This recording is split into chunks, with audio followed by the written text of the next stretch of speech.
આપણા ગ્લુકોનારેક્સ મીટર માટેના ડેમો વિડીયોમાં આપનું સ્વાગત છે। અહીં આપણે blood glucose quality control test કેવી રીતે કરવો તે કવર કરીશું। અમારી ગ્લુકોનારેક્સ કંટ્રોલ સોલ્યુશનમાં જાણીતી માત્રામાં ગ્લુકોઝ હોય છે, જે ટેસ્ટ સ્ટ્રીપ સાથે પ્રતિક્રિયા કરે છે। તેનો ઉપયોગ મીટર અને સ્ટ્રીપ્સ યોગ્ય રીતે સાથે કામ કરે છે કે કેમ તે સુનિશ્ચિત કરવા માટે થાય છે।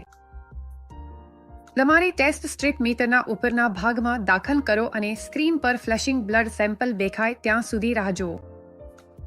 તમારે મીલ માર્કર પસંદ કરવાની જરૂર નથી, કારણ કે તમારું મીટર આપમેળે ઓળખી જશે કે તમે ક્વોલિટી કંટ્રોલ ટેસ્ટ કરી રહ્યા છો। પછી તમારું મીટર નીચે મૂકો। કંટ્રોલ સોલ્યુશન વાઈને વાપરતા પહેલા સારી રીતે હલાવો। ઢાંકણું કાઢો અને તેને કઠણ સપાટી પર મૂકો। યાદ રાખો, તમારું સોલ્યુશન ખોલ્યા પછી 90 દિવસમાં એક્સપાયર થઈ જાય છે। તમારી વાઈ ખોલ્યાની તારીખ નોંધવી ભૂલશો નહીં। પહેલો ટીપો ઢાંકણાની ઉપર દબાવો અને પછી તેને સાફ કરી દો। બીજો ટીપો પણ ઢાંકણાની ઉપર દબાવો। તમારો ક્યુસી ટેસ્ટ સીધો સોલ્યુશન વાઈમાંથી ન કરો।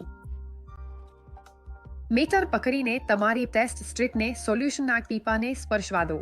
મીટર આપમેળે 5 થી 0 સુધી ગણતરી શરૂ કરશે।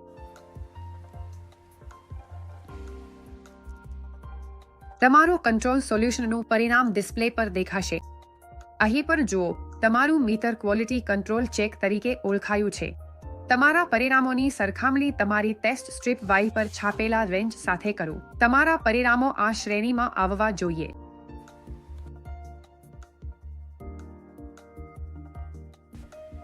તમારા મીટરનું પરીક્ષણ ક્યારે નિયંત્રણમાં રાખવું તે અંગે અહીં કેટલીક ભલામણો આપી છે। 1. જ્યારે તમને પહેલી વાર તમારું મીટર મળે અને તે એકદમ નવું હોય। 2. જ્યારે તમે ટેસ્ટ સ્ટ્રીપ્સનો એકદમ નવો પોર્ટ ખોલો છો। 3. જો તમને શંકા હોય કે તમારી ટેસ્ટ સ્ટ્રીપ્સ અથવા મીટર યોગ્ય રીતે કામ કરી રહ્યા નથી। 4. જો તમને લાગે કે તમારું મીટર તૂટી ગયું છે અથવા ક્ષતિગ્રસ્ત છે। 5. જો તમારા મીટરમાં એવું રીડિંગ આવી રહ્યું છે જે તમને સુસંગત નથી।